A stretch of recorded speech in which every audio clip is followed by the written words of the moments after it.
नमस्कार प्रिय विद्यार्थियों। हरियाणा विद्यालय शिक्षा विभाग द्वारा प्रसारित किए जा रहे उपग्रह शैक्षिक प्रसारण में मैं नीतिका आप सभी का हार्दिक स्वागत करती हूँ, अभिनंदन करती हूँ। पठन पाठन की इस श्रृंखला में आज हम कक्षा 12वीं की पाठ्य पुस्तक अभिव्यक्ति और माध्यम में संकलित अध्याय विभिन्न माध्यमों के लिए लेखन का अध्ययन करेंगे। विभिन्न माध्यमों के लिए लेखन पर आधारित इस प्रस्तुति को तैयार करवाने में डॉक्टर योगेश वशिष्ठ जी की अहम भूमिका रही है। उन्हीं के कुशल मार्गदर्शन एवं अमूल्य सुझावों के कारण ही आज मैं इस प्रस्तुति को आपके समक्ष लाने में समर्थ हुई हूँ। आइए अब इस प्रस्तुति को आरंभ करते हैं और अध्याय के महत्वपूर्ण बिंदुओं को समझते हैं। तो प्रिय विद्यार्थियों, इस प्रस्तुति के अंत तक आप समझ पाएंगे महत्वपूर्ण जनसंचार माध्यम, मुद्रित माध्यम, श्रव्य माध्यम, इन माध्यमों की खूबियां एवं खामियां, मुद्रित दृश्य श्रव्य माध्यम, इंटरनेट जिसे अंतर्जाल भी कहा जाता है, और उसके अतिरिक्त हिंदी नेट संसार को भी हम पढ़ेंगे। देखिए विद्यार्थियों, विभिन्न जन संचार माध्यमों के लिए लेखन के अलग अलग तरीके होते हैं। अखबार और पत्र पत्रिकाओं में लिखने की शैली अलग होती है, जबकि रेडियो और दूरदर्शन के लिए लिखना एक अलग कला है। जैसे माध्यम अलग है, वैसे ही उनकी आवश्यकताएं भी अलग अलग हैं। विभिन्न माध्यमों में लेखन के लिए इन आवश्यकताओं एवं महत्वपूर्ण बातों को समझना अति आवश्यक है। खबर लिखना बहुत ही रचनात्मक काम हो सकता है, उतना ही रचनात्मक जितना कविता लिखना है। दोनों का उद्देश्य मनुष्य को और समाज को ताकत पहुंचाना है।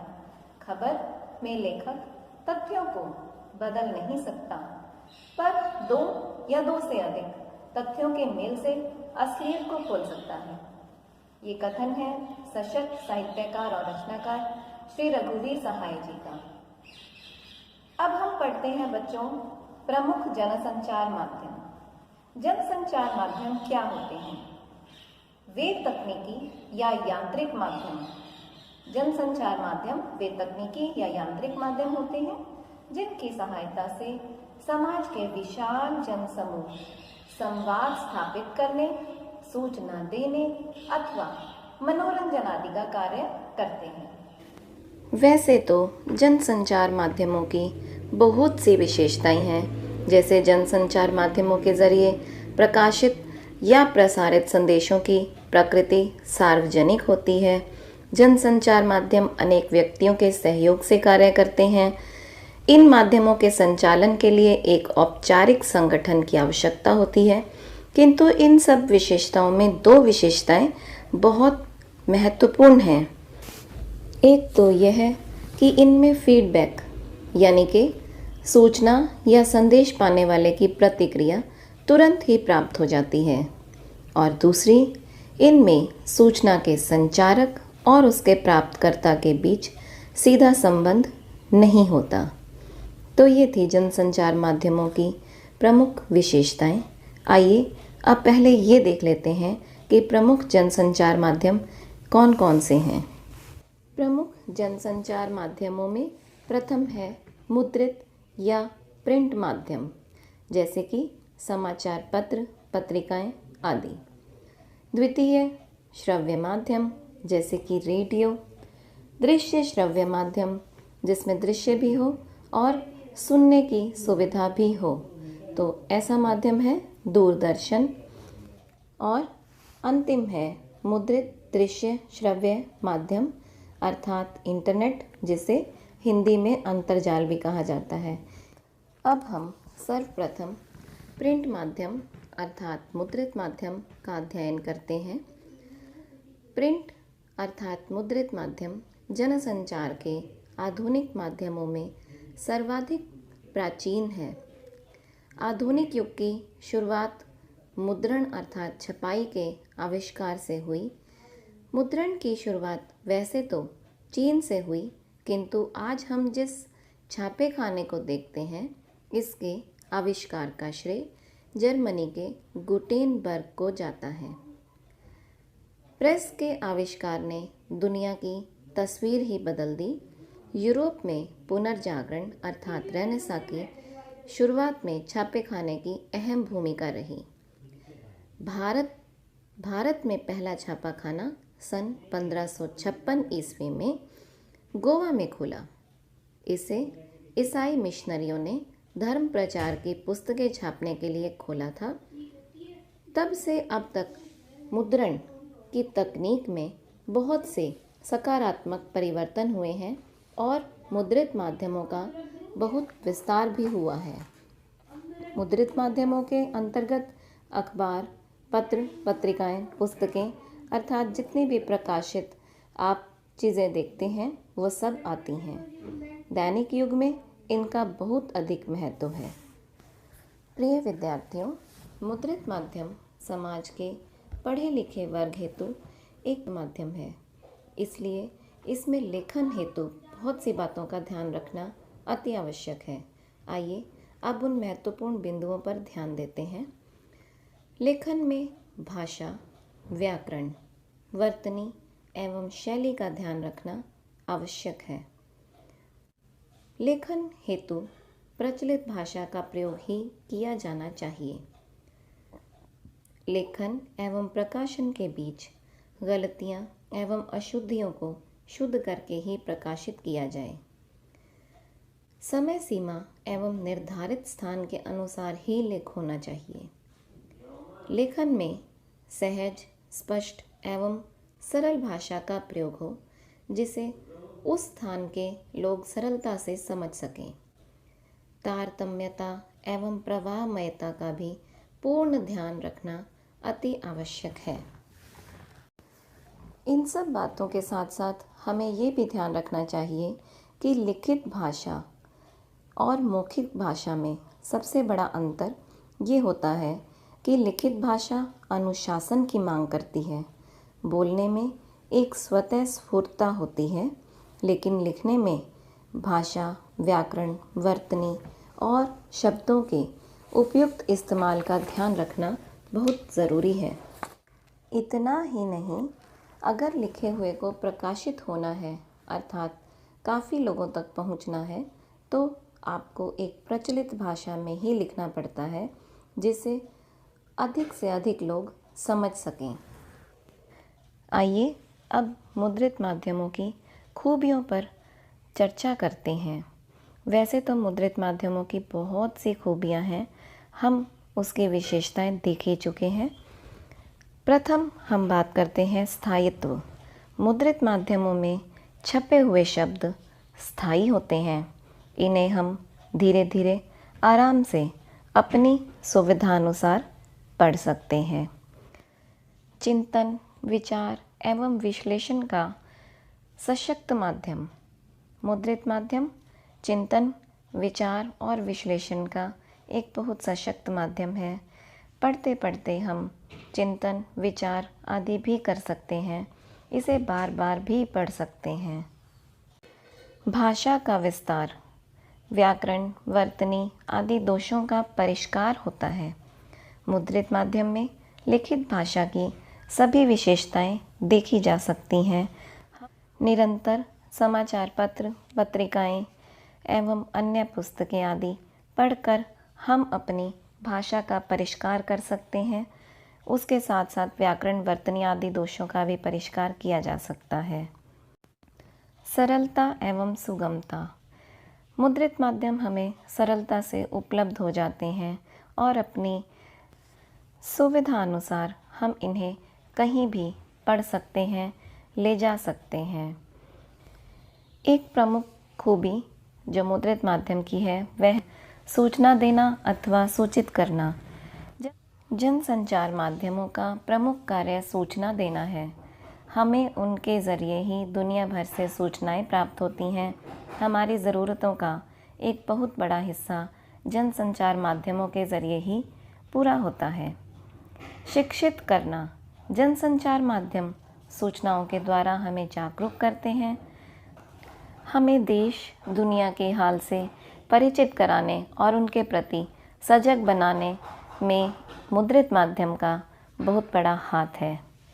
मनोरंजन करना। जनसंचार माध्यम मनोरंजन के भी प्रमुख साधन हैं। एजेंडा तय करना। जनसंचार माध्यम सूचनाओं एवं विचारों के जरिए किसी भी देश और समाज का एजेंडा भी तय करते हैं।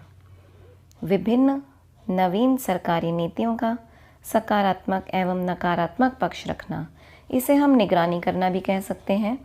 किसी लोकतांत्रिक समाज में जनसंचार माध्यमों की एक प्रमुख विशेषता ये है कि वो सरकार और संस्थाओं के कामकाज पर निगरानी रखते हैं। सरकारी नीतियों के सकारात्मक एवं नकारात्मक पक्ष लोगों तक पहुंचाते हैं।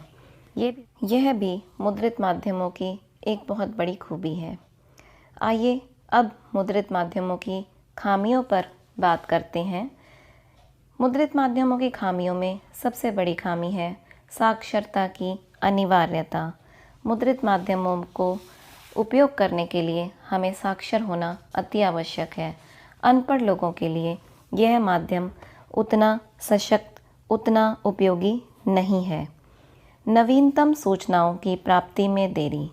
समाचार पत्र 24 घंटे के बाद ही छपता है या कुछ अधिक समय में भी पाक्षिक, मासिक, पाक्षिक पत्र 15 दिनों में, मासिक पत्र माह में, अर्धवार्षिक भी पत्र होते हैं।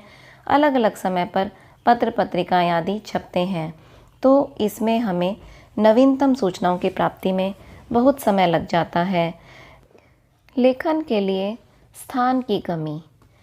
किसी भी समाचार को प्रकाशित करने के लिए एक निश्चित निर्धारित स्थान होता है। उतने ही निर्धारित स्थान में ही समाचार को लिखा जाता है। इसके लिए लेखन में स्थान की कमी रह जाती है। भाषा की शुद्धता। मुद्रित माध्यमों में लेखन के लिए भाषा की शुद्धता का पूर्ण ध्यान रखा जाता है। समय सीमा एवं स्थान का भी पूर्ण ध्यान रखा जाता है। इस कारण से समाचार लेखन में कुछ देरी भी हो सकती है। दृश्यों के अभाव के कारण समाचार को समझना थोड़ा कठिन भी हो जाता है। प्रिय विद्यार्थियों, अब तक हमने मुद्रित माध्यम को पढ़ा, उसकी खूबियाँ एवं खामियाँ भी देखी। आइए अब श्रव्य माध्यम को पढ़ते हैं। रेडियो एक श्रव्य माध्यम है। रेडियो में सब कुछ ध्वनि, स्वर एवं शब्दों का ही खेल है। रेडियो को श्रोताओं से संचालित माध्यम माना जाता है। यह माध्यम समाज के शिक्षित, अशिक्षित, ग्रामीण, शहरी अथवा अमीर और गरीब आदि सभी वर्गों के द्वारा ही प्रयोग किया जाता है। यह उपयोग में भी सरल है एवं एक सस्ता माध्यम भी है। आइए अब रेडियो समाचार लेखन की उल्टा पिरामिड शैली को देखते हैं, जिसे हम रेडियो समाचार की संरचना भी कह सकते हैं या ये भी कह सकते हैं कि समाचार किस प्रकार से लिखा जाता है। रेडियो समाचार की संरचना समाचार पत्र अथवा दूरदर्शन की तरह उल्टा पिरामिड शैली पर ही आधारित होती है। किसी भी माध्यम के लिए समाचार लिखना हो, समाचार लेखन की सबसे प्रचलित, प्रभावी एवं लोकप्रिय शैली उल्टा पिरामिड शैली ही है। सभी तरह के जनसंचार माध्यम जैसे कि मुद्रित माध्यम, श्रव्य माध्यम, दृश्य श्रव्य माध्यम आदि में सर्वाधिक समाचार इसी शैली में ही लिखे जाते हैं। यही सबसे सशक्त समाचार लेखन की शैली मानी गई है। उल्टा पिरामिड शैली में समाचार के सबसे महत्वपूर्ण तथ्य को सबसे पहले लिखा जाता है। इसमें क्या, कहाँ, कब, कौन अर्थात किसके साथ हुआ आदि का ब्यौरा रहता है। जब आप समाचार पढ़ते हैं अथवा सुनते हैं तो शुरू में ही आपको ये बता दिया जाता है कि कहाँ पर, कब, क्या हुआ। सबसे महत्वपूर्ण तथ्य अथवा सूचना को समाचार के आरंभ में ही बताया या लिखा जाता है। उल्टा पिरामिड शैली में समाचार को 3 हिस्सों में विभाजित किया जाता है। प्रथम इंट्रो, जिसे मुखड़ा भी कहा जाता है, बॉडी, और तीसरे नंबर पर आता है समापन। इंट्रो को लीड और हिंदी में मुखड़ा भी कहा जाता है। इसमें खबर के मूल तत्व को 1 से 2 पंक्तियों में बता दिया जाता है। ये समाचार का सर्वाधिक महत्वपूर्ण भाग माना जाता है। इसके बाद आता है बॉडी में समाचार का विस्तृत ब्यौरा क्रमानुसार दिया जाता है।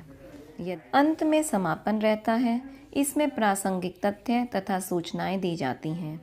उल्टा पिरामिड शैली में वैसे समापन में अधिक सूचनाएं आदि नहीं दी जाती हैं, क्योंकि सभी महत्वपूर्ण बातें इंट्रो और बॉडी में आ चुकी होती हैं।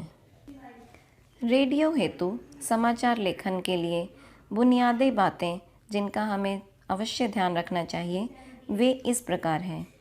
रेडियो पर समाचार का सीधा प्रसारण होता है और समाचार वादक पहले से ही लिखे हुए समाचारों को पढ़कर सुनाता है। रेडियो पत्रकारों को अपने श्रोताओं का पूरा ध्यान रखना चाहिए। इसका कारण यह है कि समाचार पत्र के पाठकों को ये सुविधा रहती है कि वे अपनी पसंद एवं इच्छा से कभी भी और कहीं भी उसे पढ़ सकते हैं। यदि किसी समाचार लेख अथवा फीचर को पढ़ते हुए उन्हें कोई बात समझ नहीं आ रही है तो वे उसे दोबारा से पढ़ सकते हैं अथवा किसी शब्द का अर्थ वे शब्दकोश में भी देख सकते हैं या किसी से पूछ भी सकते हैं। किंतु रेडियो के श्रोताओं को ये सुविधा उपलब्ध नहीं रहती है। वे समाचार पत्र की तरह रेडियो समाचार बुलेटिन को कभी भी और कहीं भी नहीं सुन सकते हैं। उन्हें बुलेटिन के प्रसारण समय का इंतज़ार करना पड़ता है और फिर शुरू से अंत तक बारी बारी से एक के बाद दूसरा समाचार सुनना पड़ता है। इस बीच में इधर उधर भी नहीं जाया जा सकता और न ही उसके पास किसी गूढ़ शब्द अथवा वाक्यांश के आने पर किसी शब्दकोश का सहारा लेने का समय रहता है, क्योंकि यदि वह किसी शब्द का अर्थ शब्दकोश में देखने लगेगा तो इतने में तो समाचार ही समाप्त हो जाएगा। रेडियो के लिए समाचार लिखते समय इन बातों का अवश्य ही ध्यान रखना चाहिए। साफ सुथरी टाइप्ड कॉपी होनी चाहिए। रेडियो के लिए जो समाचार लिखे जाते हैं वे साफ सुथरे कागज़ पर टाइप किए गए हों। इनमें समाचार के दोनों ओर पर्याप्त हाशिया अर्थात स्थान छोड़ा गया हो। एक पंक्ति में अधिकतम 12 से 13 शब्द ही लिखे गए हों। पंक्तियों के बीच में पर्याप्त स्थान, इसे ट्रिपल स्पेस कहा जाता है, दिया गया हो। किसी भी पंक्ति में कोई शब्द विभाजित न हो और प्रत्येक पृष्ठ के अंत में वाक्य पूरा हो गया हो, वाक्य पृष्ठ के आगे तक न जाए। कठिन अक्षर एवं संयुक्त अक्षर का प्रयोग न किया जाए तो बेहतर है, किंतु यदि किया भी जाए तो उन्हें विभाजित करके लिखना सरल रहता है। अंकों का प्रयोग पूर्णांक के रूप में ही किया जाए। चिन्हों का प्रयोग पूर्णतया वर्जित है। प्रचलित चिन्हों को बोलकर बताया जाना चाहिए। रुपए, डॉलर आदि चिन्हों को बोलकर बताया जाए। रेडियो के श्रोता हमेशा आज के समय में ही रहता है, अतः रेडियो समाचार में दिनांक देने की अपेक्षा आज, कल, अगले सप्ताह, पिछले सप्ताह आदि इस प्रकार के शब्दों का प्रयोग किया जाए। इन सभी बातों का ध्यान रखकर ही रेडियो के लिए अच्छा समाचार लिखा जा सकता है। श्रव्य माध्यम रेडियो की खूबियाँ देखें तो इस माध्यम का प्रयोग पिछड़े वर्ग के क्षेत्र के लोग भी कर सकते हैं। ये इसकी सबसे बड़ी खूबी है कि भौगोलिक बाधाओं जैसे कि पर्वत, जंगल आदि के कारण समाज से जो अलग हैं वो भी इस माध्यम का अच्छे से उपयोग कर सकते हैं। इसमें ताज़ा घटनाओं, सूचनाओं आदि को उसी समय प्रसारित किया जा सकता है और उस सूचना को जन जन तक पहुंचाया जा सकता है। एक और इसका बहुत अच्छा लाभ है कि इसका प्रयोग निरक्षर या अशिक्षित व्यक्ति भी समस्त जानकारियाँ प्राप्त करने हेतु कर सकता है। इस माध्यम के द्वारा प्राकृतिक आपदाओं की जानकारी समय से पहले ही लोगों को दी जा सकती है, जिससे उनकी जान माल की होने वाली हानि को बचाया जा सकता है। रेडियो एक सस्ता एवं सशक्त माध्यम है, अतः निर्धन व्यक्ति भी इसका प्रयोग कर सकता है। ये सभी खूबियाँ होते हुए भी रेडियो की कुछ खामियाँ भी हैं, हमें उन्हें भी समझना चाहिए। सबसे पहली तो ये कि इससे सूचना प्राप्त करने के लिए प्राप्तकर्ता को निश्चित समय पर सचेत होकर सुनना पड़ता है। इसमें सूचना को अपनी सुविधा अथवा समय के अनुसार बार बार नहीं सुना जा सकता, जैसे कि मुद्रित माध्यम में ऐसा किया जा सकता है। हम उसे कहीं भी किसी भी समय और कितनी भी बार पढ़ सकते हैं जब हम चाहें अपनी इच्छा अनुसार, किंतु इसमें निर्धारित समय पर हमें वह सूचना लेने के लिए रेडियो को पूर्णतया सचेत होकर सुनना पड़ता है। एक और खामी भी है प्यारे बच्चों कि इसमें घटनाओं, सूचनाओं आदि का संक्षिप्त विवरण ही होता है। किसी भी प्रकार के व्यवधान अथवा बाधा, जैसे कि अचानक से शोर हो जाना, बिजली का चले जाना या किसी का बीच में बोल पड़ना आदि के कारण प्राप्त समाचार, सूचना आदि को ग्रहण करने में परेशानी हो सकती है। एक अन्य समस्या यह है कि इससे केवल महत्वपूर्ण घटनाओं या सूचनाओं आदि की ही जानकारी प्राप्त होती है और दृश्य की अनुपलब्धता के कारण कभी कभी समाचार को समझने में कुछ कठिनाई भी आती है। तो प्रिय विद्यार्थियों, आगे बढ़ते हुए हम दृश्य श्रव्य माध्यम अर्थात दूरदर्शन के विषय में पढ़ते हैं। दूरदर्शन एक लोकप्रिय माध्यम है। टीवी अर्थात टेलीविज़न अर्थात दूरदर्शन देखने और सुनने का माध्यम है। और जैसे कि हमारा विषय है विभिन्न माध्यमों के लिए लेखन, तो दूरदर्शन हेतु समाचार अथवा आलेख आदि लिखते समय बहुत सी बातों का ध्यान रखना अति आवश्यक है। खास बात के लिए यह है कि आपके शब्द पर्दे पर दिखने वाले दृश्य के अनुकूल हों। अभी तक हमने मुद्रित माध्यम और रेडियो यानी कि श्रव्य माध्यम के लिए लेखन के शर्तों के विषय में पढ़ा है, किंतु टेलीविज़न लेखन इन दोनों माध्यमों से ही काफ़ी अलग है। इसमें कम से कम शब्दों में ज़्यादा से ज़्यादा खबर बताने की कला का इस्तेमाल होता है। दूरदर्शन के लिए समाचार लिखने की बुनियादी शर्त है दृश्य के साथ लेखन। दृश्य अर्थात कैमरे से लिए गए शॉट्स, इनके आधार पर समाचार बुने जाते हैं। यदि दृश्य आसमान का है तो आसमान पर ही बात लिखी जानी चाहिए, ज़मीन पर नहीं। और यदि दृश्य आग का दिखाया जा रहा है तो जिक्र भी आग का ही होना चाहिए। दूरदर्शन के लिए लेखन के कई तरीके होते हैं। दूरदर्शन पर समाचार पेश करने के तरीकों में लगातार सकारात्मक परिवर्तन हो रहे हैं। इसे लिखने के तरीके भी लगातार बदल रहे हैं।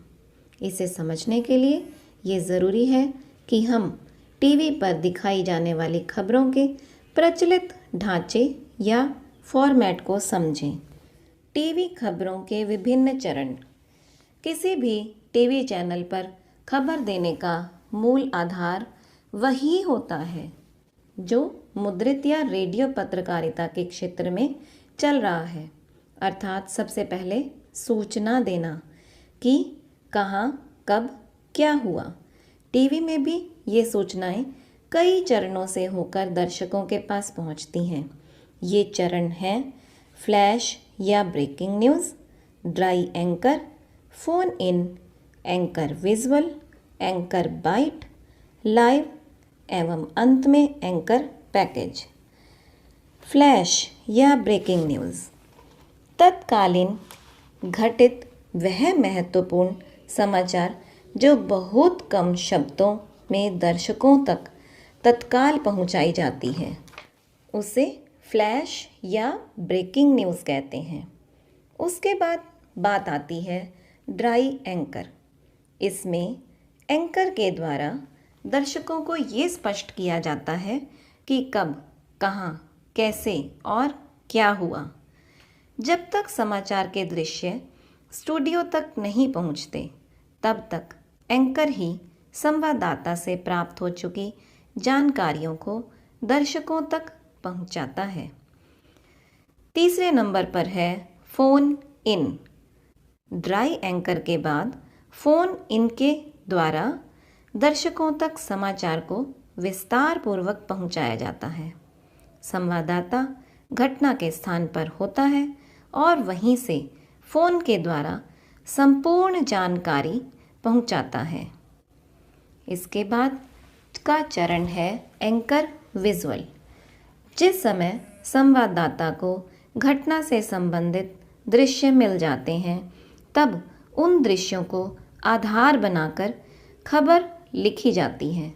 एंकर उस खबर को पढ़कर दर्शकों को सुनाता है। पहले सूचना प्रदान की जाती है, बाद में घटनाओं से संबंधित दृश्य भी दर्शकों तक पहुंचाए जाते हैं। एंकर विजुअल के बाद आता है एंकर बाइट। बाइट से अभिप्राय है कथन। दूरदर्शन पर दिखाई जाने वाले किसी भी समाचार को पुष्ट करने के लिए घटना के दृश्य दिखाए जाते हैं, ताकि समाचार की प्रामाणिकता सिद्ध हो सके।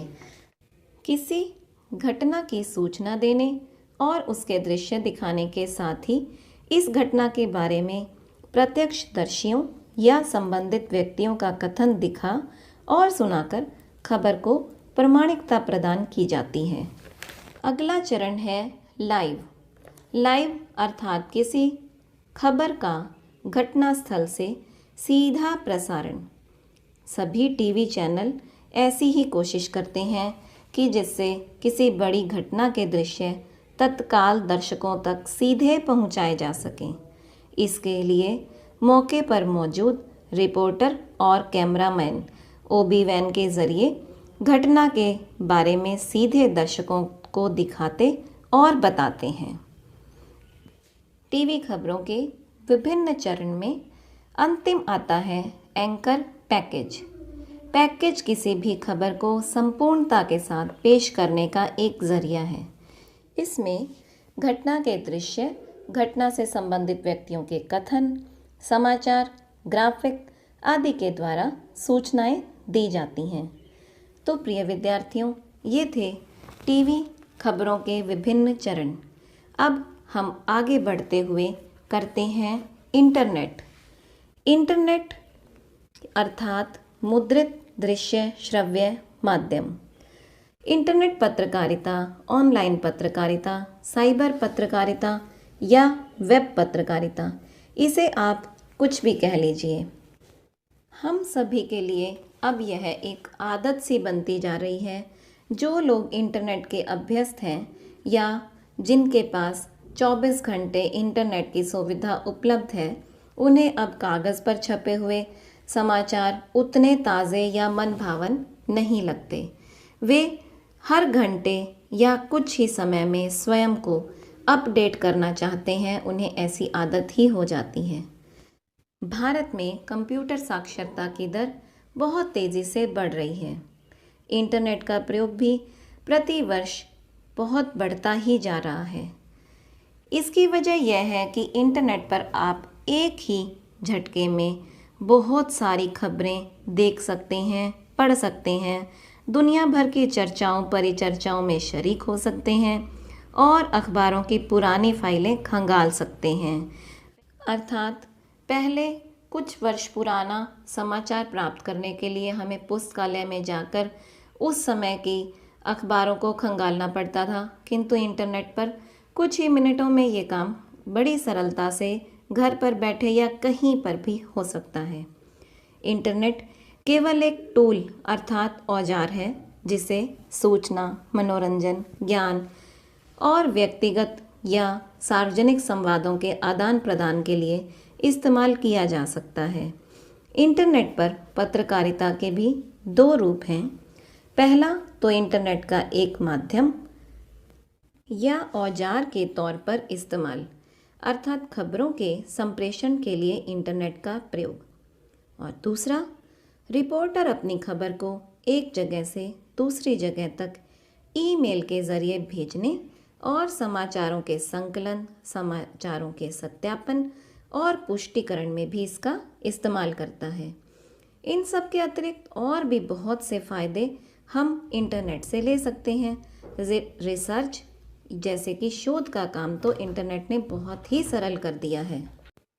किंतु इतने सब फ़ायदे होते हुए भी एक समस्या यह है कि इंटरनेट जहां सूचनाओं के आदान प्रदान का इतना सशक्त औजार है, इतना बढ़िया माध्यम है, वहीं वह अश्लीलता, दुष्प्रचार एवं गंदगी फैलाने का भी एक बहुत बड़ा जरिया बन चुका है।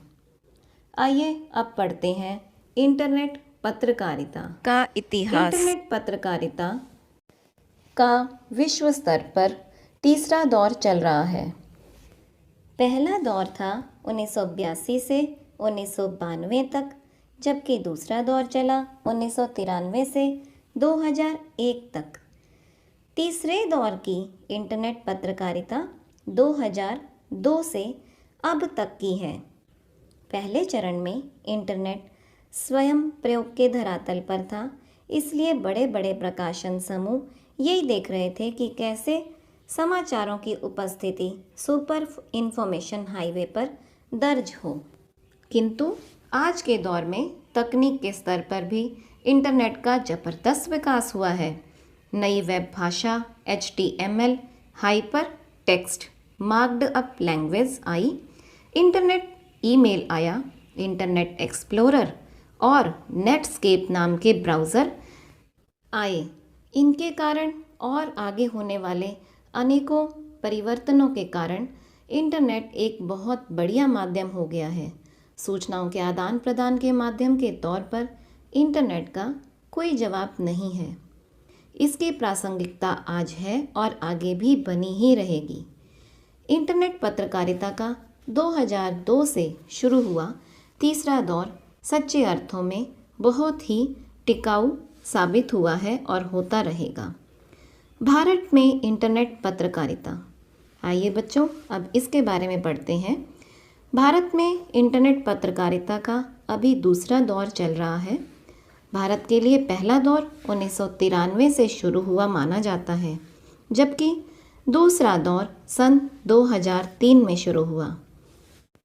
आज पत्रकारिता की दृष्टि से Times of India, Hindustan Times, Indian Express, Hindu, Statesman, Pioneer, NDTV, IBN, Zee News, Aaj Tak आदि आदि की साइटें बहुत ही बेहतर काम कर रही हैं।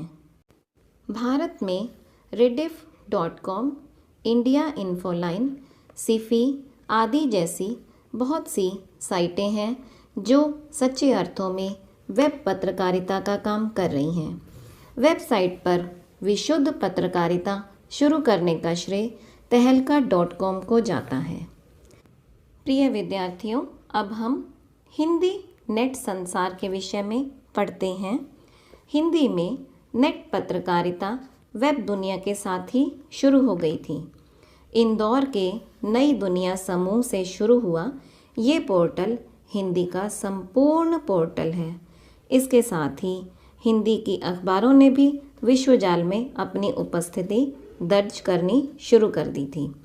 जागरण, अमर उजाला, नई दुनिया, हिंदुस्तान, भास्कर, नवभारत टाइम्स, प्रभात खबर, राजस्थान पत्रिका, राष्ट्रीय सहारा के वेब संस्करण आरंभ हुए। प्रभा साक्षी नाम से भी शुरू हुआ अखबार प्रिंट रूप में न होकर केवल इंटरनेट पर ही उपलब्ध है। आज पत्रकारिता के दृष्टि से हिंदी की सर्वश्रेष्ठ साइट BBC की है। यही एक साइट है जो इंटरनेट के मानदंडों के हिसाब से चल रही है। हिंदी वेब जगत का एक अच्छा पहलू ये है कि इसमें कई साहित्यिक पत्रिकाएं चल रही हैं। अनुभूति, अभिव्यक्ति, हिंदी नेस्ट, सराय, सेतु, इन सब के अतिरिक्त भारत से बाहर भी अनेक देशों में हिंदी की वेब पत्रिकाएं चल रही हैं, जिनमें हम अपने लेख, आलेख, शोध आलेख आदि आदि प्रकाशित करवा सकते हैं।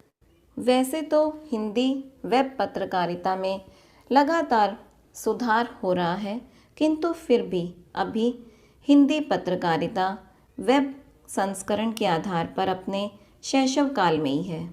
इसकी सबसे बड़ी समस्या हिंदी के फ़ॉन्ट की है। आज तक भी हमारे पास कोई एक कीबोर्ड नहीं है। डायनामिक फ़ॉन्ट की अनुपलब्धता के कारण हिंदी की ज़्यादातर साइटें खुलती ही नहीं हैं। अब माइक्रोसॉफ्ट और वेब दुनिया ने यूनिकोड फ़ॉन्ट बनाई हैं, किंतु ये भी इतने उपयोगी सिद्ध नहीं हो पा रहे हैं। इन सब के अतिरिक्त और भी बहुत सी समस्याएं हैं, जिनका समाधान करने का प्रयास किया जा रहा है। तो प्रिय विद्यार्थियों, अब तक हमने इस अध्याय में बहुत से बिंदुओं पर ध्यान दिया, जैसे कि प्रमुख जनसंचार माध्यम, उनकी खूबियाँ एवं खामियाँ, इंटरनेट, हिंदी नेट संसार आदि आदि। अब इसी आधार पर कुछ अभ्यास के प्रश्न हैं, आइए उनका अध्ययन करते हैं। नीचे दिए गए प्रश्नों के उत्तर के लिए 4 विकल्प दिए गए हैं। सटीक विकल्प पर सही का निशान लगाइए। तो आगे जो प्रश्न दिए जा रहे हैं उसमें आपको 4 विकल्प मिलेंगे। जो सही विकल्प आपको लगे उस पर सही का निशान लगाना है। तो प्रथम प्रश्न है, इंटरनेट पत्रकारिता आजकल बहुत लोकप्रिय है क्योंकि विकल्प पढ़ते हैं। प्रथम है, इससे दृश्य एवं प्रिंट दोनों माध्यमों का लाभ मिलता है। द्वितीय, इससे खबरें बहुत तीव्र गति से पहुंचाई जाती हैं। अगला विकल्प है, इससे खबरों की पुष्टि तत्काल होती है। और चौथा विकल्प दिया गया है, इससे न केवल खबरों का संप्रेषण, पुष्टि, सत्यापन होता है, बल्कि खबरों के बैकग्राउंडर तैयार करने में तत्काल सहायता मिलती है। तो प्रिय विद्यार्थियों, इन सब में सबसे सही उत्तर वही है जो आप सोच रहे हैं। मैंने भी वही सोचा है।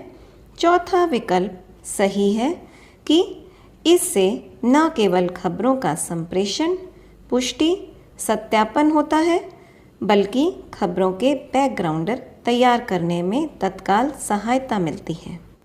आइए अब अगला प्रश्न देखते हैं। टीवी पर प्रसारित खबरों में सबसे महत्वपूर्ण है। विकल्प पढ़ते हैं।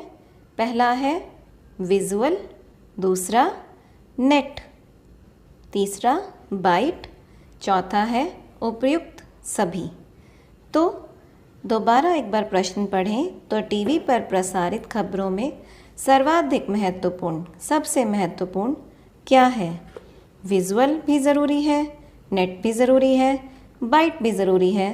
तो क्योंकि ये सभी ज़रूरी हैं तो आप जो सोच रहे हैं वही उत्तर सही है। कौन सा उत्तर? चौथा, उपयुक्त सभी। तो हम चौथे को ही सही मानेंगे, इसे ही निशान लगाएंगे। आइए अब अगला प्रश्न देखते हैं। रेडियो समाचार की भाषा ऐसी हो, कैसी? आइए 4 विकल्पों में देखते हैं। जिसमें आम बोलचाल के शब्दों का प्रयोग हो। दूसरा, जो समाचार वाचक आसानी से पढ़ सके। तीसरा विकल्प दिया गया है जिसमें आम बोलचाल की भाषा के साथ साथ सटीक मुहावरों का इस्तेमाल हो। और चौथा विकल्प दिया गया है जिसमें सामासिक और तत्सम शब्दों की बहुलता हो। तो प्रिय विद्यार्थियों, इन सभी विकल्पों में से वही विकल्प मुझे भी सही लग रहा है जो आपको सही लग रहा है। जी हाँ, तीसरा विकल्प सही है जिसमें आम बोलचाल की भाषा के साथ साथ सटीक मुहावरों का इस्तेमाल हो। तो इसमें तीसरा विकल्प सही रहेगा। ये थे कुछ अभ्यास के प्रश्न। आशा करती हूँ आपको ये अध्याय अच्छे से समझ आ गया होगा। जनसंचार माध्यमों का हमारे जीवन से गहरा संबंध होता है। किसी को समाचार पढ़ना अच्छा लगता है तो किसी को समाचार को देखना या सुनना अच्छा लगता है। इस अध्याय में विभिन्न माध्यमों के लिए समाचार लेखन से संबंधित महत्वपूर्ण बिंदुओं का अध्ययन किया। टीवी खबरों के विभिन्न चरणों को भी देखा, इंटरनेट को भी पढ़ा। उसके साथ साथ भारत में इंटरनेट पत्रकारिता और हिंदी नेट संसार पर भी संक्षिप्त रूप से अध्ययन किया। आशा करती हूँ आपको यह अध्याय अच्छे से समझ आ गया होगा। धन्यवाद।